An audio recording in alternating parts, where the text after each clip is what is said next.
안녕하세요. 시냇가 책방입니다. 저는 책방지기 한 걸음씩입니다. 오늘은 오랜만에 새 책으로 돌아왔습니다. 그동안은 신약과 구약을 오디오 성경으로 다 읽어드렸었는데요. 언제나 성경을 듣고 싶으실 때 사용하시면 좋겠습니다. 오늘의 책은 삶이 메시지다. 김기성 목사님이 지으신 책으로 돌아왔습니다. 이 책은 산상수훈에서 배우는 그리스도인의 실천적인 삶과 영성에 대해서 말을 하고 있는데요. 좋은 말들은 넘쳐나지만 그 속에 삶이 실종되어 버린 우리 시대에 예수의 제자들이 마음에 품고 몸으로 살아내야 할 참된 팔복의 가르침에 대해서 얘기하고 있습니다. 목회자 겸 문학평론가인 청파교회 김기성 목사님이 산상수훈이라는 맑고 깊은 샘물에서 비움과 나눔, 온전함과 하나됨이라는 화두를 꺼내들고 그리스도인의 실천적인 삶의 길을 찾아 나가는 책입니다. 저자인 김기석 목사님은요, 문학적 깊이와 삶의 열정을 겸비한 목회자이자 문학평론가이십니다. 시, 문학, 동서 고전을 자유로이 넘나드는 진지한 글쓰기와 빼어난 문장력으로 신앙의 새로운 층들을 열어 보이지만 화려한 문학적 수사에 머물지 않고 질펀한 삶의 현실에 단단하게 발을 딛고 서 계십니다. 그래서 그분의 글과 설교에는 한 시대의 온도계라 할 수 있는 가난한 사람, 소외된 사람들, 병든 사람들에 대한 따뜻한 시선과 하나님이 창조한 비조 세계의 표면이 아닌 이면, 그 너머를 꿰뚫어보는 통찰력이 번득이십니다. 1997년부터 청파교회 담임 목사로 사역하고 계십니다. 지은 책으로는 가시는 길을 따라 나서다, 길은 사람에게로 향한다 등 다수가 있으며 옮긴 책으로는 예수 새로 보기, 예수의 비유 새롭게 듣기, 자비를 구하는 외침 등이 있습니다. 이분은 CBS 성서학당에서 잠언, 전도서, 요한복음, 느헤미야 등 많은 강의 설교를 하셨고 유튜브에서도 잘잘법에서 많은 말씀을 전해주셨습니다. 꼭 들으시고 간직하시기를 강력히 추천합니다. 이 책의 목차를 보면요. 들어가는 말이 있고 제1부 하나님으로 채워가는 삶, 제2부 늘 아파하는 마음, 제3부 빛과 소금, 제4부 전쟁의 소문, 제5부 경건의 연습, 제6부 세상살이가 있습니다. 오늘은 1부에서 3부까지 정리해드리고 책의 몇몇 구절을 읽어드리도록 하겠습니다. 제1부 하나님으로 채워가는 삶. 산길을 마다하지 않고 예수를 따라 나선 이들, 한 말씀에 목이 마른 사람들, 그들을 가리켜 제자라 합니다. 제자는 자기의 부족함을 압니다. 자기의 부족함을 안다는 점에서 그는 지혜롭습니다. 예수가 말씀하신 팔복의 핵심은 무엇일까요? 예수님은 사는 복을 강조하셨습니다. 하지만 받는 복에 주목하는 것이 한국 교회의 현실입니다. 예수님은 팔복에서 무조건적으로 받는 복보다는 사는 복, 바로 복된 삶을 사는 비결을 말씀하셨다는 것입니다. 그 비결은 바로 비움과 채움이라는 두 가지 열쇠에 달려 있습니다. 비움의 관점에서 가난한 마음이란 습관적으로 어깨를 견주어 보고 각을 세우는 자세를 버리고 세상의 모든 것들과 기꺼이 하나가 되려는 마음이라고 지적합니다. 그러나 그러기 위해서는 먼저 마음의 창고에 쌓아둔 교만의 칼과 적의 창, 열등감의 방패를 모두 쓸어내야 합니다. 팔복이 신자들에게 주는 두 번째 열쇠로 채움을 이야기합니다. 한 사람의 존재 안에 무엇이 담겨 있는가가 그 존재를 규정하는 법입니다. 따라서 아무리 오랫동안 교회를 다녔어도 그 존재 안에 성령님이 담겨 있지 않고 세속적인 욕망과 허망한 이기심만 가득하다면 그는 신자라 할 수 없습니다. 이 책에서 팔복의 핵심은 하나님이라고 말합니다. 심령이 가난한 자들이 받게 되는 나라도 이 세상에 있는 나라가 아니라 하나님 나라요. 세상 아픔에 눈물 흘리는 자를 위로하시는 분도 하나님이시며 온유한 자를 알아보고 그에게 땅을 주시는 분도 하나님이시기 때문입니다. 그러므로 우리 존재에 가득 채워야 할 유일한 대상은 하나님뿐입니다. 성경은 고통받는 이들을 볼 때마다 하나님의 가장 깊은 곳이 떨린다고 증언합니다. 그래서 하나님은 부당한 대접을 받는 사람들 편에 서서 정의를 세우십니다. 불의에 대한 고발과 약자들에 대한 연민이 토라와 예언서를 꿰뚫고 있는 것도 바로 이런 이유 때문입니다. 그러므로 우리가 하나님을 믿는다는 것은 하나님의 눈으로 세상을 보고 하나님의 손과 발이 되어 정의를 회복하는 일에 동참한다는 뜻이 됩니다. 그래서 우리가 이웃을 위해 울고 그들의 눈물을 닦아주려고 땀 흘릴 때, 정의에 대한 갈망 때문에 허덕일 때 비로소 예수의 십자가와 결합된다고 합니다. 예수님이 복이 있다고 말한 슬픔은 자기 연민을 환기시키는 값싼 슬픔이 아니라 이렇듯 존재의 다른 차원을 여는 슬픔을 가리키는 말입니다. 그런 이들이야말로 누구도 흔들 수 없는 궁극적 위로 속에서 살게 되기 때문입니다. 제2부, 늘 아파하는 마음. 사람이 가장 사람다울 때는 누군가를 돌보고 있을 때입니다. 현대인의 불행은 공감의 능력을 잃어버린 것입니다. 자비한 사람은 늘 아파하는 사람입니다. 그래서 예수를 닮은 사람입니다. 사랑이 있는 곳에 꽃은 피어납니다. 자비한 사람은 잘못되고 부당한 현실을 바로잡기 위해 자기를 역사의 재단 위에 제물로 내놓습니다.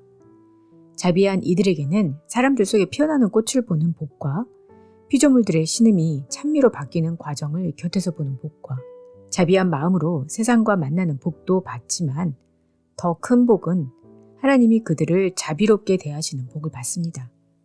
죄의 더러움은 씻겨지지 않는데 어쩔 수 없는 한계에 부딪힌 사람들은 울 수밖에 없습니다.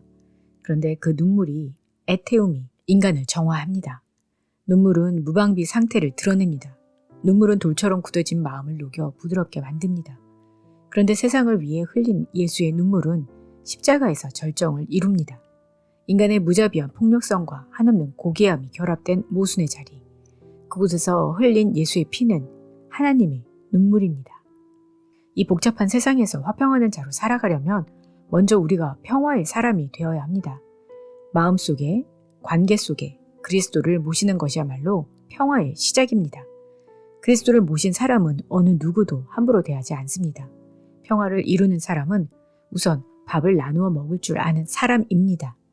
남의 배고픈 사정을 헤아릴 줄 아는 사람, 하늘에서 내린 만나를 다른 이들의 몫으로 남겨놓는 마음, 배가 고파도 다른 지체들을 위해 기다려줄 줄 아는 마음, 산 짐승들의 겨울 나기를 위해 밤과 도토리를 남겨두는 마음이 바로 하늘의 마음이고 평화의 문을 여는 마음이라는 것입니다. 이런 평화는 힘으로 이루는 평화와는 거리가 멉니다. 아니, 애초에 힘으로 만들어낼 수 있는 평화는 없다고 힘주어 말합니다. 힘으로 사람들을 굴복시킬 수도 있고 자기의 의사를 관철시킬 수도 있지만 그것은 영적인 바벨론이고 무너질 수밖에 없는 바벨탑일 뿐입니다. 진정한 평화는 나눔과 섬김, 사랑과 희생을 통해서만 이룰 수 있습니다. 세상의 비웃음 속에서도 그리스도의 평화를 믿고 평화의 조짐이 보이지 않는 상황에서도 낙심하지 않으며 그분이 시작하셨으니 그분이 완성하실 것이라고 믿고 따르는 것이 신자의 태도입니다. 우리는 헤아리고 낙심하라고 보냄을 받은 것이 아니라 평화의 씨앗을 심으라고 보냄을 받은 예수의 제자들이기 때문입니다. 제3부, 빛과 소금. 우리에게 빛과 소금이 되라고 하셨지만 그리스도인의 외양은 갖췄지만 그리스도의 진정에는 이르지 못한 사람들이 많습니다. 웨슬리는 그들을 가리켜 절반의 기독교인이라고 했습니다. 당신을 따르려는 이들에게 자기 부정을 요구하셨습니다. 자기 부정을 통해 삶을 거르지 않는 한 소금이 될 수는 없기 때문입니다. 또한 세상살이에 지쳐 싸늘하게 식어버린 가슴에 봄을 가져오는 사람, 존재만으로도 기쁨의 노래를 불러오는 사람, 사람 속에 깊이 숨겨진 아름다움에 눈뜨게 하는 사람, 그가 빛입니다. 하지만 우리는 여전히 소금과 빛이 가능성일 뿐이고 주님이 우리에게서 빛과 소금을 끌어내십니다. 주님이 제자들을 보고 세상의 소금, 세상의 빛이라 하신 것은 그들의 본질에 대한 지적이 아닙니다. 그들이 해야 할 일이 무엇인지를 가리키는 말입니다. 과부단 선언이자 동시에 도전이고 부름입니다. 먼저 불의한 세상에 대한 분노를 회복하고 고통당하는 이들 곁에 서기 위해 스스로 삶을 절제하고 그들의 권리를 찾아줄 방도를 끈질기게 모색해야 합니다. 소금은 자기 유지를 위해 존재하지 않습니다. 맛을 내고 부패를 방지하기 위해 온전히 녹아 없어지는 것이 소금의 운명입니다. 세상의 빛이 되기 원한다면 스스로 사랑이 되세요. 초는 자기 몸을 태워 빛을 내지만 사람은 타인을 위한 애태움으로 빛을 발합니다. 소외된 이들을 위해 눈물을 닦아주고 아픔을 덜어주려고 그들 곁에 다가섰던 사람은 빛의 사람입니다. 그리스도의 손과 발이 되고 그분의 목소리가 되면 산 위의 동네처럼 누구나 우리를 보고 바라서 우리는 희망의 전령들로 살 수 있을 것입니다. 1부에서 3부 중에 나누고 싶은 몇몇 구절을 읽어드리도록 하겠습니다. 신앙생활은 고백을 삶으로 번역하는 과정을 일컫는 말이다. 하나님을 사랑이라고 고백한다면 우리도 마땅히 사랑을 실천해야 할 일이고, 하나님을 정의라고 고백한다면 정의를 세우기 위해 고난받기를 주저하지 말아야 한다. 나는 믿습니다 라는 뜻의 라틴어 크레도는 심장을 바친다는 뜻을 내포하고 있다. 신앙을 삶으로 번역하는 치열한 과정이 사상된 곳에 초월의 비전을 잃은 교회가 서 있다. 길을 찾는다는 것은 길을 잃었다는 말이고, 길을 잃었다는 것은 본래 있어야 할 자리에 있지 않다는 말이다. 남의 발을 닦아주고 강도 만난 이의 이웃이 되어주고 의를 위해 핍박을 받는 것은 관념 속에서는 아멘이지만 막상 현실 속에서는 노멘이다. 한국 교회에서 예수는, 그리고 말씀은 이처럼 소외되고 있다. 예수는 없다고 사자우를 터뜨렸던 어느 진보 신학자의 외침은 과격하긴 하지만 우리의 허실을 드러내는 활인검이다. 우리 존재에 가득히 채워야 할 단 하나, 하나님, 그분은 복의 내용이요 우리 안에 채워야 할 소망이며 지향해야 할 목표이다. 우리가 우리 이웃들을 위해 울 때, 그들의 눈물을 닦아주기 위해 땀 흘릴 때, 정의에 대한 갈망 때문에 허덕일 때 우리는 예수의 십자가와 비로소 결합된다. 스스로 깨끗하다고 생각하는 사람들은 다른 이들과 섞이려 하지 않는다. 어떻게든 그들과 자기를 구분함으로 우월적 지위를 확보하려 한다. 하지만 의인, 죄인, 유대인, 이방인, 남자, 여자, 거룩함, 속됨, 정결, 부정, 신자, 비신자를 구별하려는 집요한 노력에 찬물을 끼얹으면서 그들 사이에 난 틈을 사랑으로 메우는 것이 하나님의 뜻이다. 장애를 안고 살아가는 이들의 손과 발이 되고, 말 못하는 이들의 입이 되고, 보지 못하는 이들의 눈이 되는 것, 그럴 힘이 없다면 그들 곁에 머물면서 기막힌 사연이라도 들어주는 것, 그것이 천국 가는 길이다.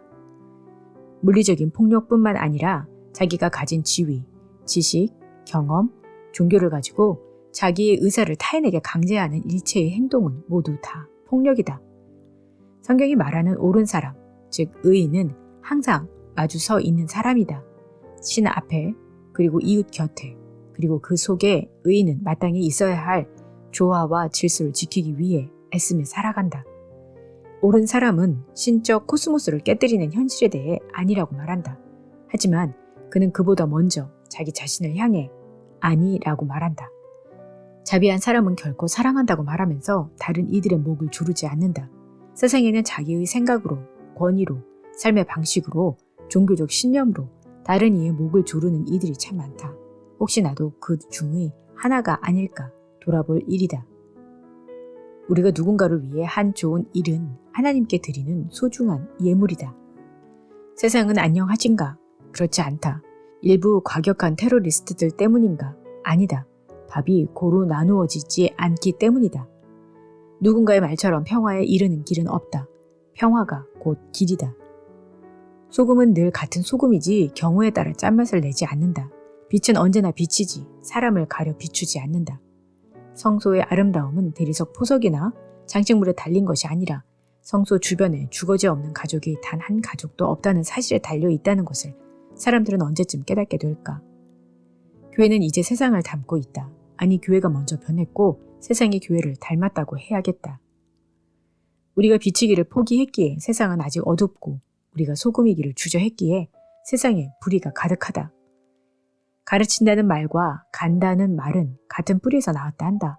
우리가 누군가를 가르친다는 것은 그의 마음을 갈아엎어 그 속에 신선한 공기를 불어넣는 일일 것이다. 스승이란 굳어진 마음의 지각을 갈아엎는 정신의 보습이 아니겠는가. 예언자들은 인류의 보습이었다. 듣지 못한 채 말하고 보지 못한 채 말하는 것은 정신적인 사기다. 세상의 뜬 소문을 자기의 편견과 버무려 종교적 진리를 선포하는 것은 듣는 이들의 영혼에 대한 약탈 행위이다. 말의 회복은 시인들만의 몫이 아니다. 말이 곧 창조의 도구임을 아는 기독교인들이야말로 말의 제값 찾기에 최선을 다해야 한다. 그러기 위해서는 자기의 말에 육신을 부여해야 한다. 말과 삶을 틈 없이 일치시키는 정성스러운 삶, 예수가 걸었던 그 길을 우리도 걸어야 한다.